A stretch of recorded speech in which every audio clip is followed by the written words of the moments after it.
Welcome to Burning Platforms, our regular look at the politics of technology brought to you by Capita's Centre of the Public Square. I'm Peter Lewis.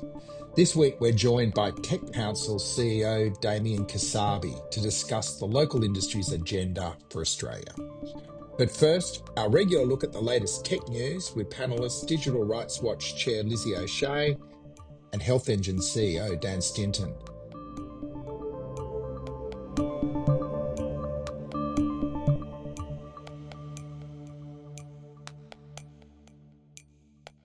So welcome back to Burning Platforms. It's great to have our regular panelists in the room. I'm going to start referring to Lizzie as Xena, the warrior princess of digital rights. Welcome, Xena. Okay. Is that okay? Okay. Let's see if it sticks. She's also a lesbian icon, so, You're there? I'm up for that. There? Yeah. And the great Dan Stinton, CEO of Health Engine and proud Tech Council member. Welcome, Damian. Welcome, yes. Dan. Yes, thank you, Peter. I was slightly worried about what introduction I was going to get when you described Lizzie as Xena, but I know. Good to be here. Well, we normally make jokes here. And we're really happy to welcome Damian Kassabgi, who is the CEO of Dan's Industry Association, the Tech Council of Australia.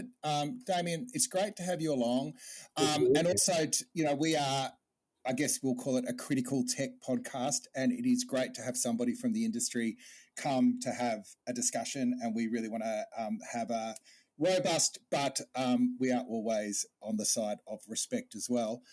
So welcome, and you're joining us from your beautiful pad in Byron. So thanks for coming along.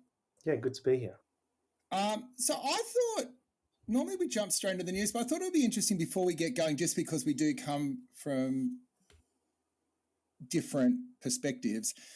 One of my philosophies is we get better public conversations if we start from a point of common ground where we all agree on something. So I was really interested, just before we get going, if we can see if we can imagine what is that point where we are all on the same page, apart from saying we're all people in Australia. I reckon, could you have first crack at it, Dan? Where do you reckon the common ground between the four of us would be?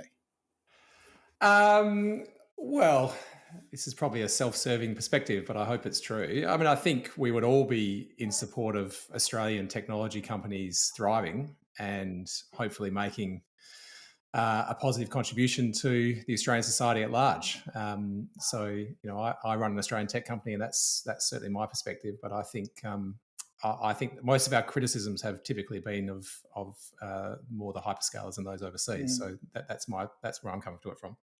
Are you up with that, Lizzie? Yeah, for sure. I also imagine what Damian will say, but he can speak for himself in a minute if I'm verbaling him, is that the technology sector needs to be well regulated, right? I think we can all agree on that front. What that might look like in terms of good regulation is different for each of us, but I don't think anybody thinks it should be an unregulated space. And to throw one more in, I reckon we can agree that at the moment we're at this really critical moment where the decisions we make, both through our government and collectively, are going to have huge long-term consequence. So there's three potential points. We're for Australian tech, we're for making the right decisions now, and we think we're going to thrive if we have good regulation. How close are we, Damian? I think pretty good. I would also say that, there is a huge opportunity for Australia to make sure it has its piece of the pie in the global tech world, and that's what we're striving and achieving for, that tech is not something that is simply incoming that we receive, but something that we create and make here, and that we have the skills, the talent, the foundational kind of economic base and the regulatory framework to make sure that we get the best deal. We have an opportunity from a national resilience perspective to ensure that we have tech that is enabled here, that we own, that we promote around the world. So I think similar to what has been spoken about, I think there is the opportunity point and seeing it as what is our own and what are we promoting to the rest of the world. Yeah, that's a good starting point. I like the analogy, the Danes are really good at making furniture. Why can't we like that with our tech. And so I don't think we start off by saying, like, you can't start off by saying tech is a problem. Tech is a thing that needs to be understood, negotiated, and particularly understood through power dynamics, which is what we try to do in our little podcast. So on that note, let's launch in. Our format, Damien, is we kick around some of the issues that have been interesting us through both local and global news, and then we dive deep into our special guest, which is you. So let's kick it off. Lizzie, age verification. Yeah, so this week people will have seen that the age assurance trial concluded and the final report was published. It had been circulated and given to government a little bit earlier, and so there was some discussion about what might be in there, but it's now available for people to read. The headline of that report is that we do have technology in Australia that would allow us to provide age assurance in ways that are private, robust and effective. That's the headline of the report. There is, when you dig into it, a few concerns that they've got. And interestingly, one of those is that there's providers who are apparently over-anticipating the eventual need of regulators about the provision of personal information from purveyors of this tech. So I think that's an interesting phenomenon that they've tried to identify now, potentially to do something about. Now, this has been received in different ways by different people. There have been a couple of resignations from the relevant advisory board, for example, including a guy from Qoria, which is a company that makes online safety tech for kids, and also John Payne, who is the chair of Electronic Frontiers Australia. And EFA put out a pretty strongly worded press release about this. They described the government as earning a big F from EFA. John's criticisms were that companies that have privacy policies, that's not the same as necessarily protecting privacy in the ways that we might expect. More generally, the tenor of their criticism is that this is really a document that promotes and encourages that the industry that is making this tech, this age assurance tech and the biometrics industry, and that's not really good enough, that we should be looking at other policies to make online spaces safe for kids. And there's a criticism of the social media ban generally, which has given rise to this tech trial for implementation purposes. Now, I would agree with a lot of the criticisms of the ban for young people on social media. And I think there are genuine concerns about this tech. Of course, this is one component of the criticism of the policy, but there are others as well. And I would just, before opening up for discussion, put one more thing on the table, which is eSafety has been putting out some material about their consultations around the use of age assurance tech, but also the social media minimum age requirement. And I just was actually looking through the consultations with young people, and what always makes me feel better is when you read what young people are saying about these policies. They say such sophisticated, nuanced, intelligent things, and it's just a real shame that I think young people aren't given more of a place at the table to make good tech policy, especially when it concerns them. And they talk about some of the concerns in particular about young people who may be caught in bad situations when they're using social media after this ban has come into place, and how we make sure we have to communicate with them and find ways for them to be able to raise those concerns so they're not penalised and they're not worried about help-seeking behaviour that might come with a penalty. And so there is a lot of nuance in how this policy is going to unfold, and I think there are a lot of risks for young people, and that's one example, and there are a few others. But in general, I'm not entirely surprised that the report has come back in this way. I think a lot of the criticisms that EFA should be listened to, and I think more generally it would be good to look at other policies that might better be directed at creating safer spaces for young people that don't come with the kind of dangers and difficulties that go with age assurance technology and age gating across the internet.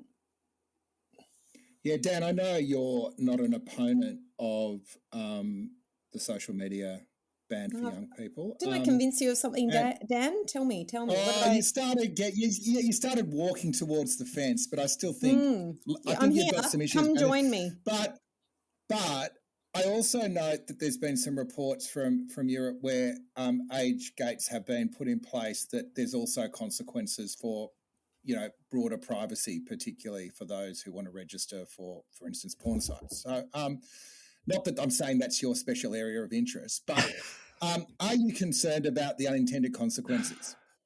Yeah, I mean, look, I support this ban in principle. I think I'm the only one on this podcast that does, or I don't know your position, Damian, but certainly when it comes to Peter and Lizzie. But I think I've become convinced by your argument, Lizzie, that the trade-off from a consumer privacy, and particularly children's privacy standpoint, is not worth it. And so while I wish there was a way that we could put this in place safely, I'm yet to be convinced. And certainly the report that came out recently, for all the reasons you just described, Lizzie, is far from an endorsement or far from a convincing argument that this is actually possible. I guess having thought about it further, what I would much rather see the government doing as a first step, and perhaps putting in place the building blocks towards something like this, given I am supportive in principle, is something like Tim Berners-Lee's solid pod idea for a privacy-first citizens identity verification system where citizens are in control rather than governments. And I think if we had that infrastructure in place, this kind of policy could be impacted or could be affected without it having the massive trade-offs that we see from privacy now. And I would note that there are countries around the world that are doing this, right? There's the My Citizen profile in Belgium and a few others. I think there's one in Manchester where they're trialing something similar. So, yeah, I would love this policy to work. I'm just unconvinced that it can work, and the latest report, I think, backs that up. And I think there's a job for the government to do first in getting the infrastructure in place so that we can enable these kind of things. Yeah, Damien, do you have a pony in this race? Like, it seems like we're trying to find a way for tech to save us from tech.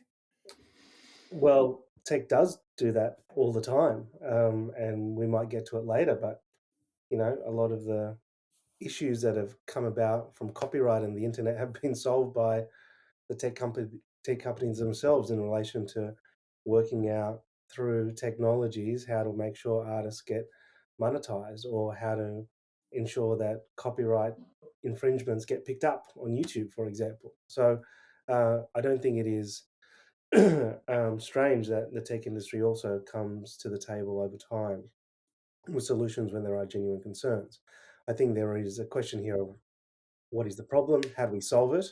The Tech Council specifically does not represent, and we've made quite a deliberate decision to not represent social media companies. So Facebook, TikTok, Twitter, Snapchat are not members of the Tech Council. Now, that is specifically because the purpose of the Tech Council is more about what is going on in Australia. That doesn't exclude international companies, whereas 80% of our membership is Australian founded and owned. We do have multinationals, but they tend to be multinationals that have a significant presence in Australia with engineers, investment, R&D, and capital investment. But for me, I think there is a clear lack of imagination here in relation to what kind of tech could help solve this for government. How are parents involved, and how do we target the actual devices that the kids are using? I think there is no solution here that is going to be foolproof. There is no solution here that there's not going to be gaps. And I don't think that the government should be thinking in the same way as a lot of other technologies that you can't have a system that is not 80% good. So let's not let the perfect get in the way of the good. If I think about the innovations happening here in Byron Bay, there's Rick Richardson, who is a local inventor, has invented something called SafeGen, and that specifically is about connecting a SIM card, your SIM card, to a phone to social media platforms. Most social media platforms are reading your SIM card and asking for a phone number, and there could be simply opt-in or opt-out mechanisms at a SIM card level that parents are controlling for kids that are under 16, rather than scanning every single person's face that is, well above the age to enter a particular site. So I don't think scanning someone's face is the only way to be thinking about this. Understand the problem. I have a son. We restrict the amount of screen time he uses.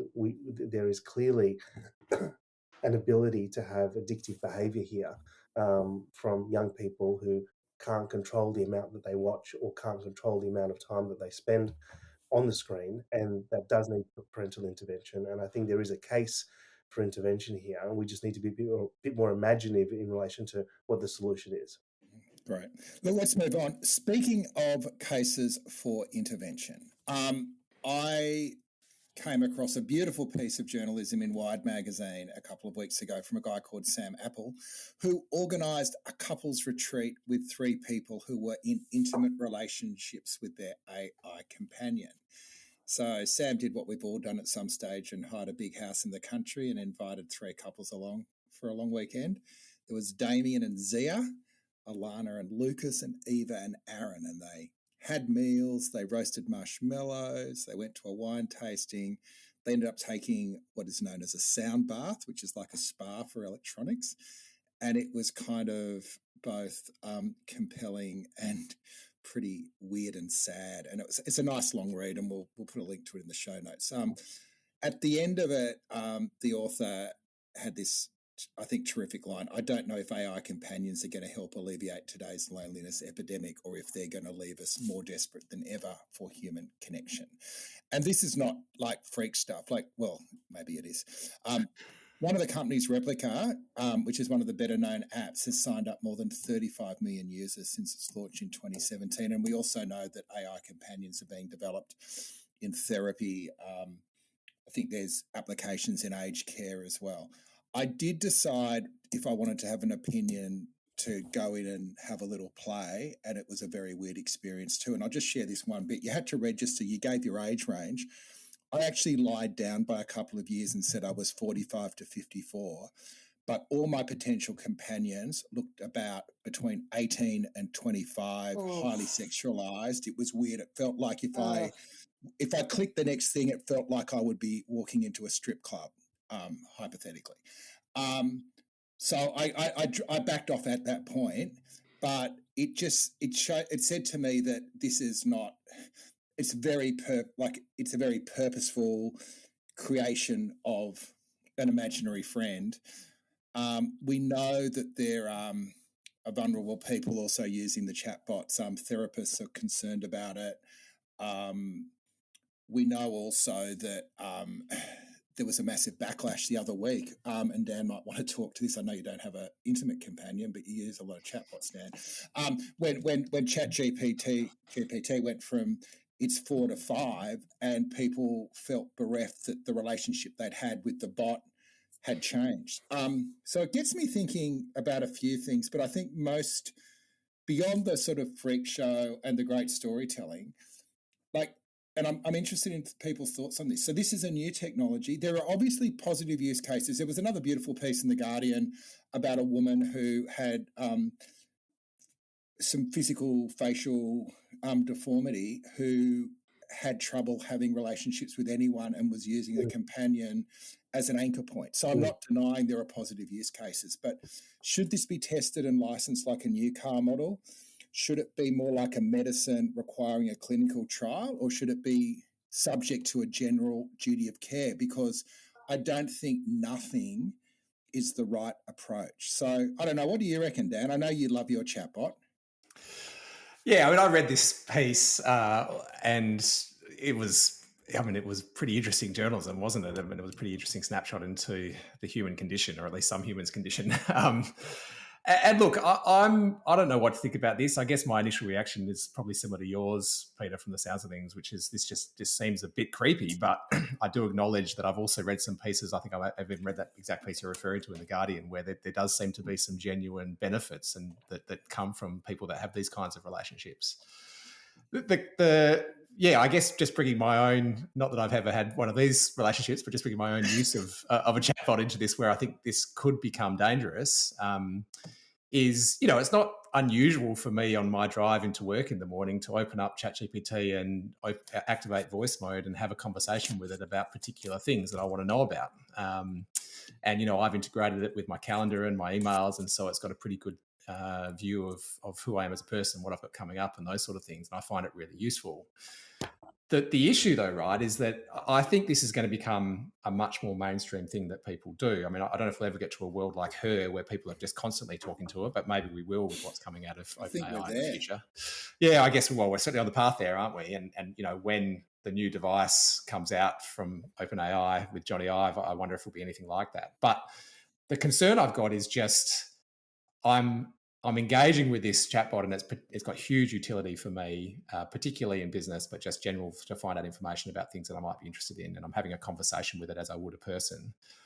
And there is obviously the potential for OpenAI to be able to manipulate that content and that information in a way which is completely opaque to anyone else other than me, and could, if a lot of these chatbots gain a foothold in the way that I'm using it, and then veer off into the way that you read about in the Wired article, it's just a massive manipulation machine, which is where I could see this going. And so Are you ever tempted to sort of say, I've really got the shit, so I want to know what I should be doing here, or starting to lean on it for emotional rather than factual? Have you crossed that line? No. But have you felt like that line's approaching, or you're just thinking it's just a... No, that's creepy. I haven't got there. Maybe I will in time. It's generally to find out information or to find out specific things about my day coming up, and because or to draft an email, or to do something for work. Exactly. But then look, I was with my son and I asked it to tell us a story about finding a treasure, and give me 300 words in story form. And it starts telling a story, and you kind of see, my son's eyes light up, and like, okay, what do we want to tell it next? What do we want it to do? And it's already ripped off Robert Louis Stevenson. Well, there's just interesting, and then he can shape it. We can make it local. We can put his name in the story. Do I want him to use that every day? Do I want him to not read books? Do I want to not read books? No, but it seems to be an interesting use case that we didn't have before. That is kind of fun, enjoyable, personalized in a way that we didn't have in relation to telling kids. I don't know how old your son is, Damian, but if he reached like 15, 16 and decided he didn't like talking to girls, but he wanted to talk to a bot with Scarlett Johansson's voice, is that going to be a concern? Look at it, I think it's a problem. I think all of these things is like, how much, and this is the social media question as well. Well, how much? Like a lot of the time, the debate about the ban on social media is that if kids were only using it for 20 minutes every second day, I don't think there'd be a problem. The issue is the addiction by design, repetitive nature of the use case, and how do you get to a situation where you're using it in an appropriate way? But to the earlier point, how do we actually make sure we use the advantages of technology, but also have the real human interaction? And that's what's going to become priceless. That's good. I actually think it increases the value of human interaction, because all of a sudden, actually, no, we want the real thing, and we're going to start craving the real thing more and more. What do you reckon, Lizzie? Oh my God, I can't imagine asking it to come up with a story for my son. Like, partly I feel like it's my job to do that, right? So I'm not, I don't know, it's maybe a backward looking thought on my part, but also I enjoy the creative exercise of having to think myself about this stuff and then incorporate things about his life into the story, right? Like, a part of it is, it removes the form of social interaction that normally comes with these kinds of intimate engagements. So that is a problem, because people don't see you. They see a version of you that is datafied, that is based on looking at predicting what might be interesting based on what it knows. But then also there's very little accountability. Like, there's no pushback from AI companions. They're not designed to hold you to any kind of standard. And that's what a therapist would do, what an intimate partner might do, what a parent might do, right?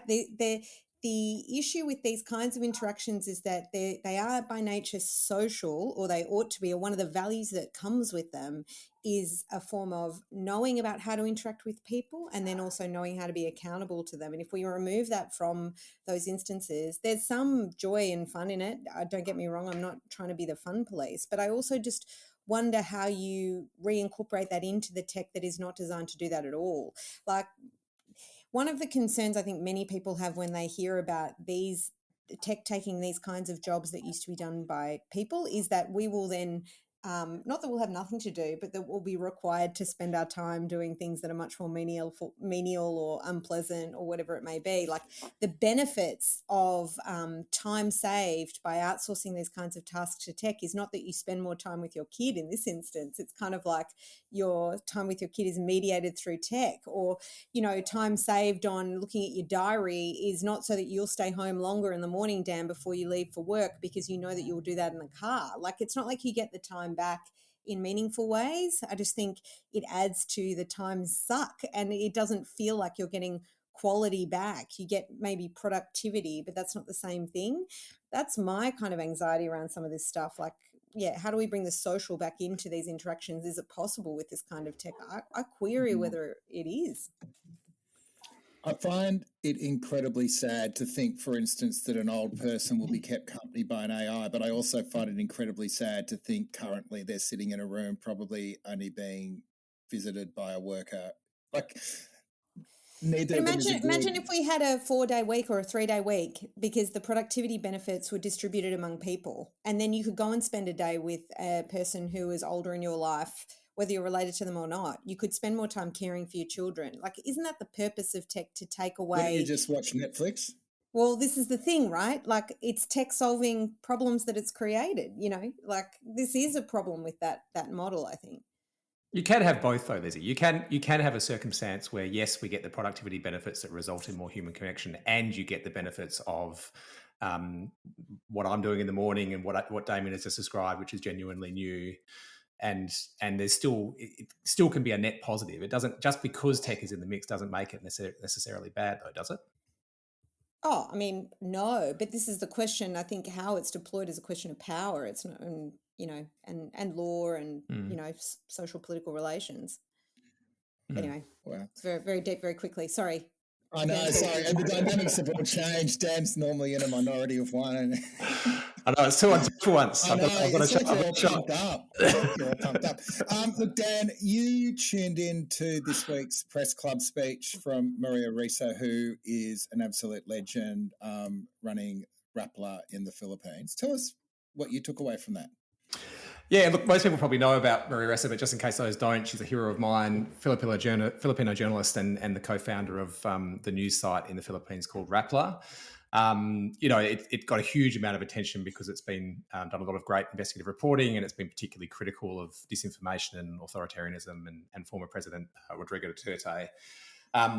Ressa won the 2021 Nobel Peace Prize for defending freedom of expression and democracy, but she's also faced multiple legal cases in the Philippines, which are widely seen as politically motivated, particularly from Duterte's government. So anyway, she was in Australia in happier times. She spoke at the press club on the first day of spring, and she delivered a really interesting speech, which is relevant for our little podcast. Where she effectively argued that the greatest threat the world is facing is not governments or their leaders, but technology. And this is a quote from her on the day. She said, "It's the technology that's amplifying authoritarian tactics worldwide, enabled by democratic governments that abdicated their responsibility to protect the public." And then she followed this up with an op-ed in The Guardian, which was pretty similar, if not almost identical. And basically that headline was, "Big Tech is a weapon of mass destruction to democracy." Now, the central argument, I guess, is she likens technology platforms and their sort of algorithmic powered engagement to weapons of mass destruction for democracy. So things we've talked about many times, right? Lies travel much faster than the truth on social media. Because they're prioritizing engagement above everything else, you tend to get the conspiracy theories and those sort of things which take hold, rather than the fact-based journalism, which is a higher quality of information. And the comment that Ressa made in this piece and at the Gress trial is, and she said this many times before, is without facts, you can't have truth. Without truth, you can't have trust. And without trust, we have no shared reality. And she also made the point that Australia, because we lack a Bill of Rights or anything similar, we're operating under a pretty fragile sort of freedom of political communication system. And I think we've seen that. I saw that when I was at The Guardian. We've seen the raids on media organisations and those sort of things. We've also got some of the most restrictive defamation laws in the world. So Ressa had 3 recommendations for Australia on how to deal with this, and I'm going to deal with each of them from the bottom up. So her third recommendation was to strengthen press protections and invest in the truth. I wholeheartedly agree. Robust media reform acts, shield laws for journalists, those sort of things are things that we need. Her second recommendation was one that's right up your alley, Pete, and that's building public interest technology. So Rappler has got its own civic discourse that happens, and she's trying to get other media organisations to use their tech for the same thing. And this is pretty similar, I guess, to what you're trying to do, or we're all trying to do, I guess, with civility, but trying to get an alternative to the engagement-based rhetoric that you see on the larger platforms, larger social media platforms. And then her first recommendation is regulating big tech. So, look, she applauds Australia's ban on social media, our attempt to do so at least. But she recommends a whole bunch of other things as well. So, look, as we said at the start of the show, I'm coming at this from the perspective of little tech, if you like, and Australian tech companies, and also, I guess, with a background in the media. So it's the regulation part that I just want to touch on for a second and then get everyone's thoughts. I think this is where Australia is at a bit of a pivotal moment and has an opportunity to really set a fantastic path for us going forward. So, putting aside the social media ban for a second, I think we should go ahead with the news media incentive scheme. You can all tell me why I'm wrong in a second. I think we should go ahead with privacy reform. I think we all agree on that. I haven't banged on about this for a while, but privacy reform with purpose limitations also means that it makes it easier for local companies to compete, because as consumers are consuming a service in one area and their data is being collected there, if you're unable to use that on a completely separate service that is owned by the same parent company, it is both better for the consumer, but it also enables smaller local Australian tech companies to compete with those larger tech companies. And then, look, I also think we need ex-ante competition regime similar to the EU's Digital Markets Act. Damien, I think that the TCA disagrees with me on this respectfully, but I think we need it. I think designating the hyperscalers and ensuring that they do the right thing, or obligated to do the right thing, would really help. So, look, I applaud Ressa talking about this stuff and making it sort of the latest fight that she's going after. And I hope we all pay attention. Yeah, Lizzie, you had a listen? Yeah, I mean, what I like about her story as well is she says that they were in hell and now they're in purgatory, right? So it is possible to come back from the brink. And it's a question of learning from that era and then working out how to rebuild trust and democracies are fragile, but they can be rebuilt, which I find encouraging. Yeah, I mean, I think experimenting with other forms of tech is a big question in Australia. Like, I'm interested to hear what you think about this, Damian, because I don't know, it seems like to me we are positioning ourselves as a purchaser, a deployer rather than a developer of tech. And I do wonder whether there is scope for us to have a different role to play, incentivizing or creating a more flourishing ecosystem at the smaller end that is more localized as well, that is tech built for our problems. Like, it's not... I don't know. It's interesting that in a lot of even the Productivity Commission report, it talks a lot about regulation as being the question rather than say investment, public investment in different ways that might facilitate a booming local tech industry. But yeah, I think so. The Matrix Protocol and Rappler is an example of that we could replicate here. Damien, would you agree with that, or what do you think? Well, look, I mean, I think, again, we don't represent social media companies, but also, consumers are deciding to go on certain sites, use sites, and find them useful. So regulation, I think, in this case, is an interesting subject, but what is actually the solution? I think, to the conversation we were having before, there are interesting things coming out in the marketplace in relation to Adobe creating, for example, watermarks on, what are fake images or images that are not real. And, there is potentially AI use cases of fact checking that could be much faster and quicker than what the social media companies can do, that could, be overlaid in relation to how people check their information. An interesting point here is that the US went pretty hard on regulation when it was thought that the Trump, administration won a particular election due to ads, and we all know about the kind of ads that went through the Facebook system during his first election. And there was a lot of discussion that impacted democracy in such a kind of fundamental and clear way. No one is saying that about the last Trump election. No one is saying that, he won that because of social media. It was such a huge victory at the time that there was clearly a will from the population, and there was a sense that actually America's too big to fail. So it's somewhat disappointing seeing American regulation basically be subject to, what is the opinion of how someone won an election, rather than actually trying to find a more permanent solution here. I think a lot of the things that came under the Biden administration to force social media companies to do more fact checking, or to kind of make certain posts invisible, or for things to be taken down more quickly, have disappeared, and I think that is a real shame. What was your view of the way the tech platforms? And I take the point that not your members. You're not sort of running their agenda, but the way that there was more control of those platforms during COVID, for instance, as there was more control of other parts of our life as well.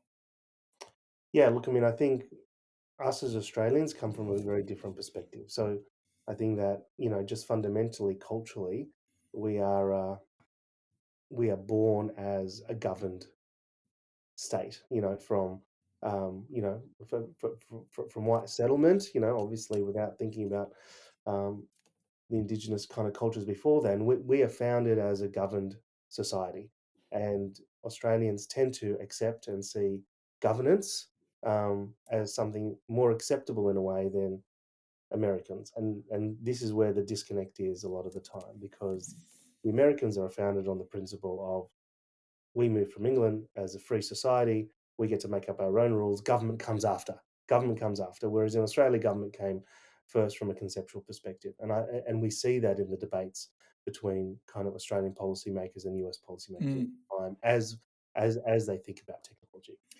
That's really interesting, and almost a segue into talking about your role more deeply, Damian, because one of the things that always strikes me or concerns me is that, at least, and I don't know, in the narratives coming out of the tech industry, is that we need to adopt an American model, even though the culture is very different. And I think there are consequences to that. But I don't know if you want to address that before we go into a bit more depth. Well, look, I mean, I've worked in both markets. I've worked in, San Francisco. I've understood, and it's kind of really interesting.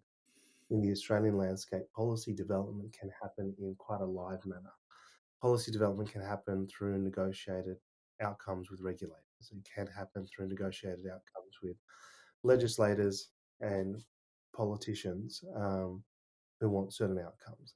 I think at the end of the day, we need to work out what it is that we want. And when we looked at kind of, when I worked for Uber, there was questions around, well, actually, are you really against price controls, or do you just want to have price transparency? Are we really against someone who owns their own vehicle picking someone else up on the road? Or is it more that you don't know about it, so you need some kind of very quick licensing regime and an insurance regime to make sure that this is done in a safe way? You raise safety concerns, however, in a taxi, there is no digital record of a woman being picked up late at night at King's Cross and an incident happening, whereas on the platform at Uber, there was a digital record. So it was kind of very interesting discussion that these were negotiated outcomes based on what is the outcome that you're trying to get versus, coming from a philosophical perspective of, is technology good or not? And these were similar conversations for Afterpay and regulating Afterpay in Australia. My sense in the US was it was much more of a legalistic discussion, that it was effectively go set something up, let it thrive, and wait for the law enforcement, or the negotiation would be at a legal level or enforcement level rather than how do you come to an acceptable outcome. And that comes from the principle of, us as Australians, we're okay with being governed, so we should have this negotiated outcome around the governance. In the US, it's like the first principle is that no, there's no governance until someone kind of cracks down with some kind of judicial or regulatory intervention. Hey, David, having experienced both, there's obviously pros and cons to both. But if you had to pick one, who do you think has the better instincts? I think we get better outcomes in Australia. But you've got to also say that a lot of these technologies wouldn't have started in Australia if it wasn't for the fact that they had the freedom in the US. And so many people would say OpenAI, Google, technically couldn't start in Australia because the laws around how fair use and copyright is seen, and the fact that we're far stricter in Australia than we are in Europe or the US, this is the kind of thing that kind of may have not occurred in the Australian context. But the fact that the US was able to create something quickly and easily, that's a better outcome. I think when you look at the regulatory settings at the end, I would say a lot of the disruptive businesses that have been able to negotiate with Australian legislators would feel that they've come up with a better end outcome than what they've got in the US. Yeah, I mean, that's interesting to me, because I suppose what you're describing is a business model where you seek forgiveness rather than permission. And I feel that's something that many Australians may not necessarily agree with, right? Like you know, if you've got a disruptive business model, you have to break a few eggs to make an omelette, is one way of describing it. But the other way of describing it is you don't respect the laws and then you seek to remake them to suit you. I mean, there Kind of, is. but like, I mean, the other way to think about that is that the laws are created by the incumbent industry. That we live in a society that, because very, very large banks and very, very large supermarkets or very, very large incumbents have captured the regulator over decades and taught them what the regulations and the laws should be. And then that can't be disrupted because we've said that that's the law based on what the incumbent industry has said. That's the other way of looking at it. I mean, Who's laws are that also made anti-democratic? by, yeah, there's laws made by people, right? And union labor protections are also an example of that, right? Like unions organized to make labor protections as a collective, not just an industry that's captured lawmakers. Yeah, absolutely. No, I don't disagree with that. And on minimum wage and number of issues, I think that when you look at the tech industry, they're the highest paid industry in the country. So these are high value jobs. You know, part of the Tech Council's role is specifically not to get involved in union issues because of the fact that, you know, we look at promoting and creating high value jobs on the one hand. You know, we were specifically created around how do we ensure there's R&D and investment? How do we ensure that there's capital in Australia to create more new things? And how do we train people and bring the right people in from other countries to work on those products? So when I think about what I think about on most days, it is on the one side, how do you get the people piece right? How do you think about the skills? How do we think about universities? How do we think about getting more people in STEM? And how do you bring the right people in? And then also, how do you get the right investments into segments that make the Australian ecosystem thrive? Yeah. Do you want to go, or do you want to keep going, Lizzie, or do you want to move on? No, I don't mind. I mean, I suppose I would just ask, like, when we were talking about like the Australian approach to regulating and the US approach to regulating. But I think what's increasingly clear after the rise of the second Trump administration is that Yep. how we make rules now in Australia has geopolitical consequences. Like, that's not me projecting. You know, Trump said this explicitly. If we regulate, then he's going to essentially treat that as a problem that can be solved through things like tariffs, you know. So there's this now very intense geopolitical climate in which we are making tech regulation. And I remember the last time I think I saw you was at a Tech Policy Design Institute event, and Trump had just been elected, and I said something that you can probably imagine. And then you said something about how, you know, I think you said something like, whatever you think of the Trump administration, they've lent into a particular way of tech with the tech industry. Like, it was right at the time when every CEO of every major tech company was shoulder to shoulder at the inauguration. And I wonder sort of what you meant by that. Like, what do you think is the role for Australia in a context in which regulation of tech is treated in this way by the United States? Yeah, In a I think context in which my comments were not about treatment. It was more about understanding the national significance of a nation getting behind a particular future industry, which is exactly what we're trying to do at the Tech Council. So, you know, my comments were specifically an awakening to Australian leaders to say, you spend a lot of your time thinking about manufacturing, you spend a lot of your time thinking about mining, you spend a lot of your time thinking about the export of coal. 50% of New South Wales exports continue to be coal. And you have the new Conservative administration in the US understanding that technology is an asset to that country, and we want to see the same here. Not from the perspective of US tech companies, but from the perspective of Australian tech companies and what we can create and innovate here for the national interest. Can I pick up on that point, Peter? Yeah. So this is a tricky one, though, right? Because, as you said, 80% of your membership are Australian-based, and we're one of them, Damian. We're a proud member, as Peter said at the start of the show. And I support what you've just said, obviously. It is a bit of a balance, though, isn't it? Because, obviously, some of the biggest employers in tech are the international, the US-based tech companies that are based here. Yep. And obviously there's been a little bit of controversy, a little bit covered in our friends at Capital Brief and the like on that line that you're having to walk.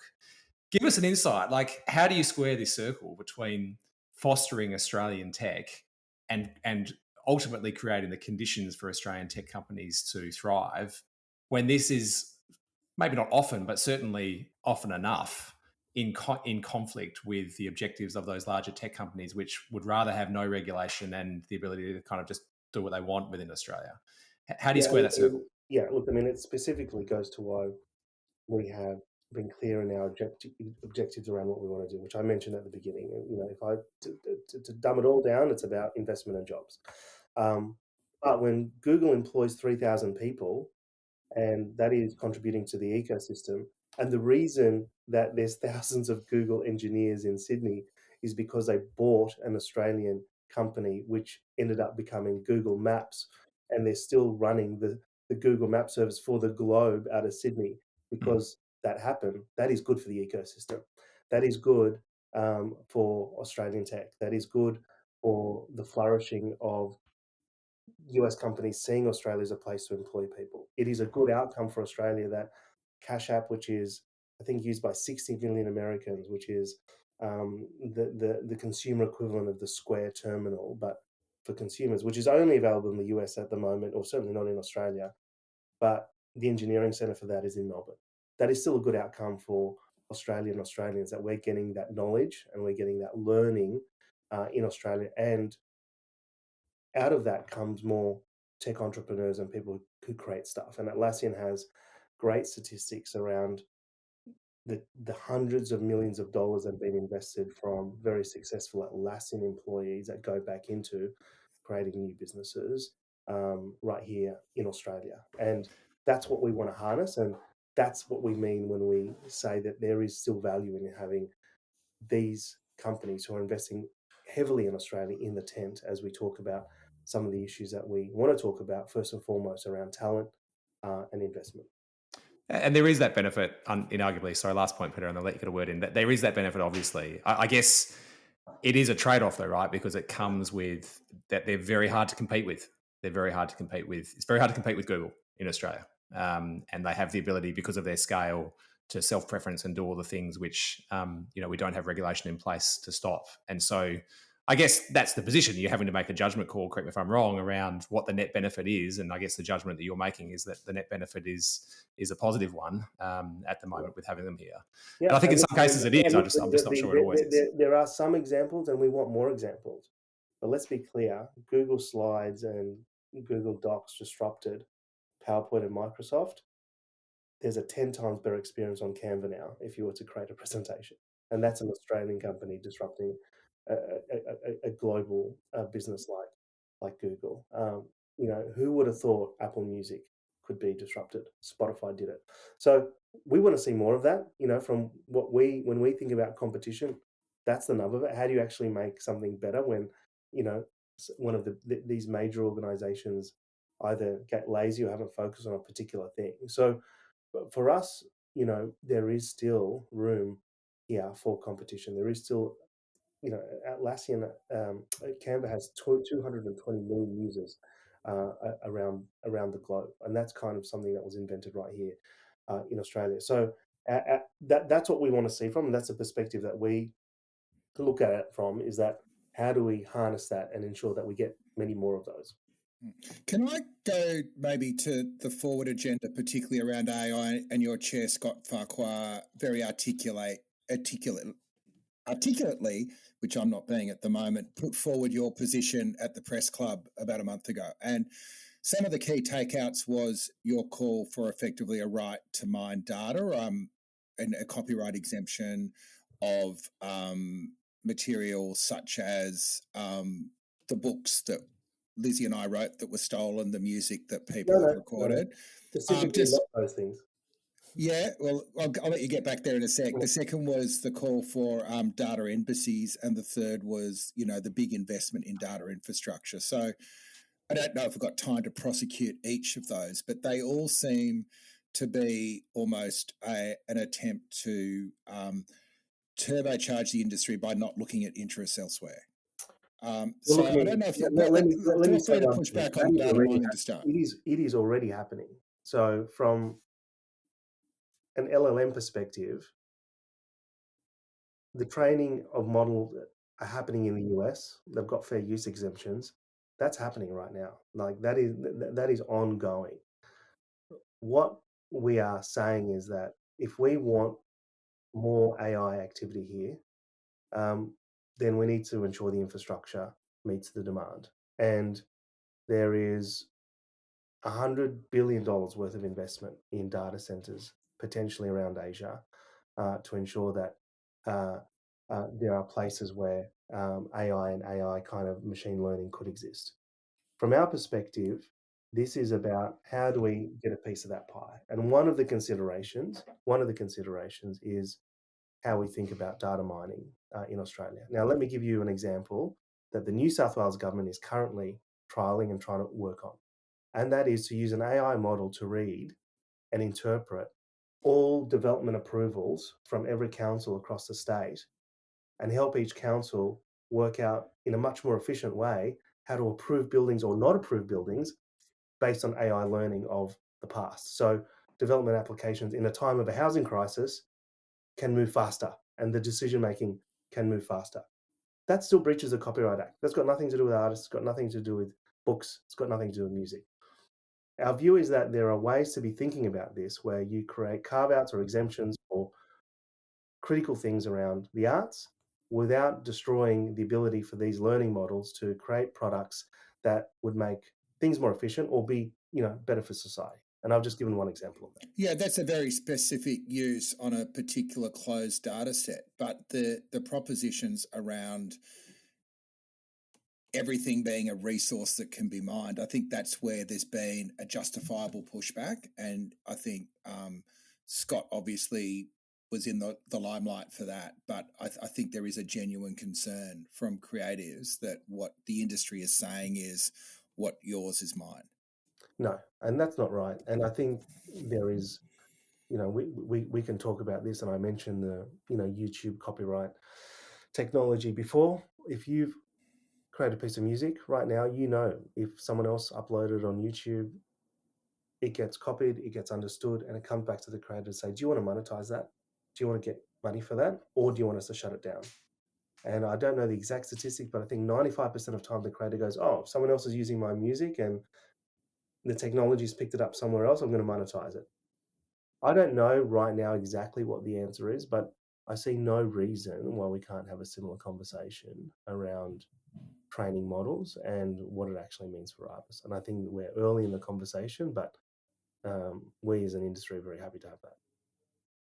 I mean, I've got a few other concerns around data sets generally, like taking everything, not even just creative works, but just training data on data that is very expansive, including all the dark corners of the web, and then producing a chatbot that can reproduce that at times is its own danger. Like, I mean, we do have rules around that. Like, the proposed AI safety standard does require transparency around data, and the big AI companies wouldn't be in compliance with that, right? But I don't know what you think about that form of regulation. Is that a viable form of regulation, like compliance with those safety standards? Is that something the industry wants to do? Because it's not just a question also of remunerating work or protecting the privacy of people whose information ends up in those data sets. It's also about like what you're asking the chatbot to do or what you're asking the large language model to do based on that information. Like, how do Australians feel comfortable about safety? Yeah. So look, I mean, I think a couple of things on that. Number one, we need to get smart, and regulators need to get smart on how they apply current laws, which should which solve for some of these issues in the AI world. And that's part of the conversation that we've had at the Productivity Roundtable, that it's not necessarily the case that we need new laws, but we know that we have privacy laws. We've got laws around, dark sections of the web and how that can be used and who's able to have access to that. So there should be no difference in relation to the outcome of that if regulators are smart in relation to knowing how to enforce it. What is also easier from my initial understanding is that outputs are easier to regulate than inputs. So when it comes to data mining, there is a question of, okay, what is out there? But then to your point, actually, what is allowed to be spat out? And that is something that government can have more control of. Yeah, I mean, that's like, privacy people will say that's the bolt-on solutions is not the way forward. Actually, privacy by design, safety by design, like that's what our online safety regime is all about, right? Like I understand that outcome that you could get to the point where you regulate outputs, but I think part of the critical moment that we're in is that you can regulate what goes in. So let's get it right from the design stage, not the output bolt on later. Like, and if that's not what a company's up for doing, fine, but maybe you shouldn't be able to sell your product in Australia. Like that's, there may be markets for products like that, but if we are committed to like privacy, safety by design, I mean, do you think that is what the industry is committed to, or because what you're describing sort of Look, I mean, like I think certainly from an Australian perspective, I think the point that you're raising is thoroughly complex from how this gets dealt with from an international perspective. But I've spoken to the eSafety Commissioner, and certainly something that we're very happy to work with them on. And to your point before, these LLMs are being produced out of the US, and certainly there should be regimes that they fit into in the Australian context. What we try to look at though is less about what is being created in the US, more about what's created in Australia. And we have some really, really good examples in energy tech, in health tech that should be part of the conversation, because when a company like Nira uses AI to make the distribution of energy more effective, so we're burning less coal because they know not to send energy down a certain street, or when you've got Harrison AI making it easy for a doctor to read a radiology scan and more accurately and faster, which reduces waiting times, but also makes diagnosis more accurate. That's an excellent innovation. Or if you've got Vexev, who has worked on ICT scanning, like these are the things that are coming out that we don't want to be missed in the conversation, because that is our offering. That is what the Australian offering is on AI back to the world. I mean, I do agree with you, Damian, like perhaps counter to what others might think, but I actually do agree with you. Like partly good behavior and good outcomes should be rewarded. And when there's bad behavior that isn't penalized, it does make it harder for good behavior to come about because the circumstances kind of mitigate against it. So that's like partly why I'm committed to regulating these things properly and from a by design perspective, because it means that those who have invested in it in that way get the benefit. They're not just competing with a bunch of people who are trying to bolt on stuff after the fact to fix all these problems, put out as many fires as possible. I think we should be cultivating an industry exactly as you describe. And I just wonder whether a kind of more rigorous approach to by design regulation would achieve that. Anyway, I will hand the floor to others. Yeah, no, and you should get the OpenAI guys on this show. They are coming to Australia and they're setting up an office. I think they just announced it. Yeah, I think they've got a big agenda they'll be of lobbying to ahead. Join us. It was hard enough getting you on this program, Damian, but I'll give it a crack. Yeah, I think there is the problem, as ever, is it's just there's so much complexity to this, right? So the nuanced argument, as I think you're putting it, Damian, is that there are problems of copyright, for example, the inputs, which are kind of silly, and like the approvals regime that you mentioned before, which exists. But the problem is that there's also examples where these large language models have broken the law and taken creative artists' work without their permission and stolen it. At least I'm very comfortable using that term. I know others don't, but I think it's pretty clear that they have. And there's nothing in place, and there's no sort of recourse for that, really, or it doesn't seem to be very much recourse for that. And so I just wonder whether there's you can't, you almost have to, unfortunately, and this is not an easy debate to win because it is so complicated, but you have to bite off parts of this and chew them each at a time. And where there's been a violation of copyright of someone's creative work that they didn't want used, there should be some recourse for that. Where it's for a building approval, yes, let's make that possible. Let's make that possible now. And I think that you just have to kind of break bits off at a time, which is hardly as a compelling a headline, but I mean, that's where we need to get to. No, and this is the tough thing about policy and regulation. It is always kind of nuanced and technical like this, and the people who win the debate are the ones that just have the headline argument rather than those that are actually trying to find a solution. And from our perspective, already, I think as part of the conversation that we're having with whether it's, you know, the MEAA or ACTU or others in the artistic sector, is that this conversation around copyright is not about that. It is about, okay, the 95% of the internet or information that could be used in a way where a lot of people don't even realize is copyright material, but is captured under our copyright legislation. I feel we've exhausted our sort of hour window, Damian. It's been a great discussion. We haven't even got to data centres. It might be that we need to have another discussion about that. Because look out, Damian, you're coming back. Part 2. Or somebody... You're so welcoming and, you know, wasn't at all. And I didn't but I've got one final question. I cannot tell if you're being sarcastic, to be honest. But anyway, go on, Peter. How important to the tech industry is social license, and where do you think it is at the moment? I feel that one of your challenges is that the technology is imposed on us, and we don't have a choice, and then we adapt to it, and it feels like there is a power imbalance. But I'm interested from your perspective. Do you feel like you've got social license for doing what you're doing, or it's something you need to win? I'm going to say something very controversial, but it's also, go on. Okay, well, if you were to do an approval rating on Google, you were to ask the population what their feeling is on Google, guarantee you in most countries around the world, most democratic countries around the world, Google's approval rating would be higher than the government's. So I just want to put that context to you in relation to the social license. Not the Tech Council. I don't know about X. I'm just giving you a sense of things that, you know, I have seen around just general approval rating. We also know that there is, the majority of people think there is more risk than opportunity in AI, though. You got an issue there. So in some surveys, when we've surveyed workers in relation to the use of AI, we have found that over 70% of workers have found technology as something useful for them. Over 70% have said that they feel that they are equipped to learn technology. 90% of workers don't believe that AI will replace their jobs, but will augment it. So that's where Australians are at the moment, and that's based on about a survey sample of around 2,500 Australian workers, which is some research that we've released recently.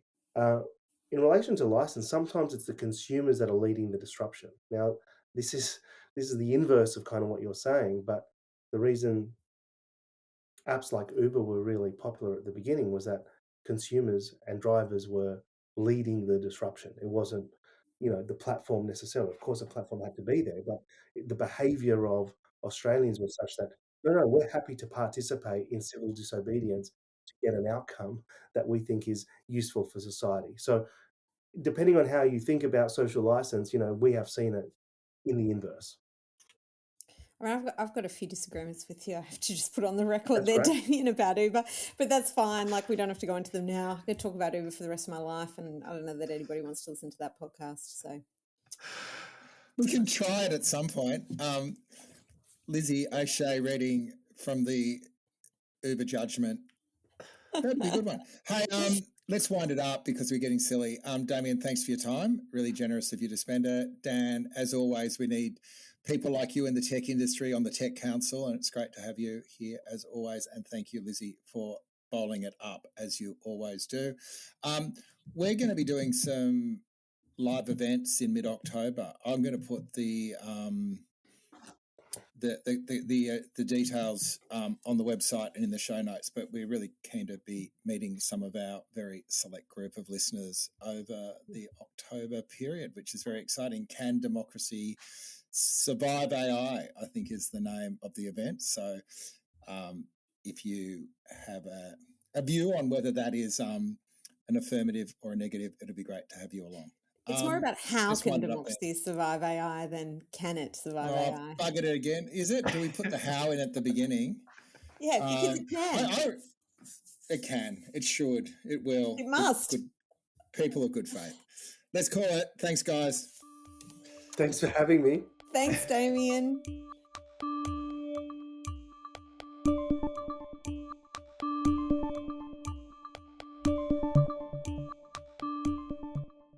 You've been listening to Burning Platforms. It was recorded on September 4 and produced on Naarm land by Rebecca Connell. Talk again soon.